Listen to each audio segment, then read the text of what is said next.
La nuit s'était installée, lourde et silencieuse, comme souvent.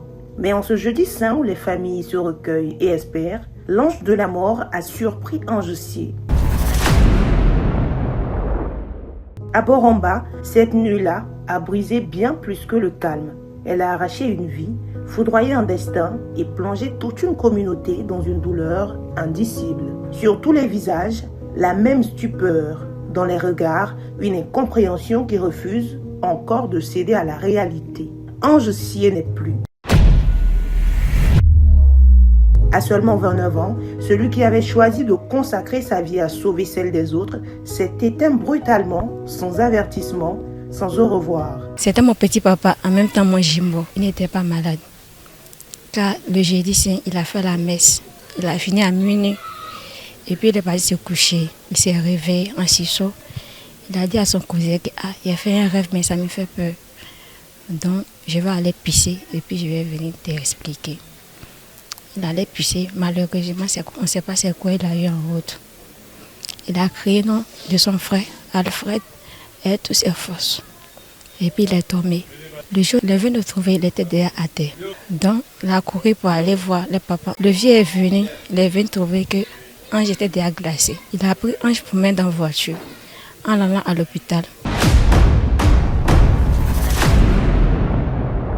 Ce cri résonne encore dans les murs de la maison familiale. Il marque l'instant où tout a basculé. Lorsque ses proches accourent, le constat est glaçant. Le corps d'Ange est déjà inerte, froid, comme si la vie l'avait quitté en un éclair.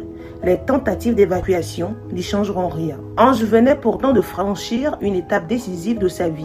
Diplômé de l'INFAS, il avait intégré le service de pédiatrie au CHU de Trècheville. Là-bas, il accompagnait des enfants atteints du cancer avec une douceur et un engagement que tous saluent aujourd'hui. Il n'avait pas encore perçu son premier salaire, mais déjà, il rêvait d'avenir, d'investissement, de projets construits avec sérieux et espoir. J'étais quelqu'un de souriant, quelqu'un qui aime son entourage, quelqu'un qui aime la paix, qui aime la joie. Toujours tu le vois, même s'il est triste, il sourit à chaque moment. Il joue avec tout le monde. Tout le monde. Il s'est donné à Dieu jusqu'à ses derniers jours. Dans cette maison, désormais envahie par le silence et les larmes, les mots semblent insuffisants, car certaines douleurs ne se racontent pas. Elles se ressentent, elles traversent les cœurs et figent le temps. Face à cette tragédie, le député de Bandoukou, l'honorable Moïse Kofi Noël, a tenu à se rendre auprès de la famille. Dans une atmosphère lourde d'émotions, il est venu partager le deuil, poser les mots simples mais essentiels.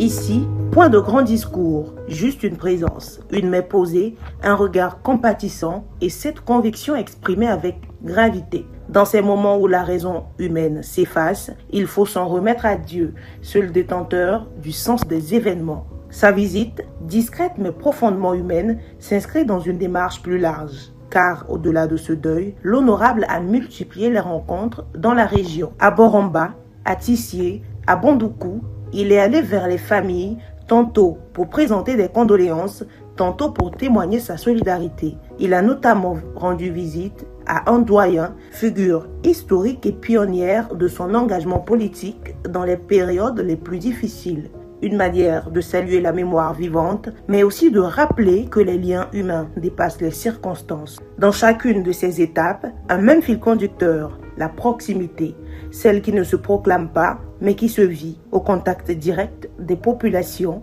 dans le partage des peines comme des espoirs. Mais à Boromba, en ce jour, tout ramène à Ange, à cette vie interrompue trop tôt, à ses rêves suspendus, à ce cri qui hante encore les nuits. Et pourtant, il était si jeune et avait toute la vie devant lui, celle qu'elle pensait être utile aux autres par son engagement et sa vocation professionnelle. Hélas. Et dans le silence qui suit les larmes, une seule certitude demeure.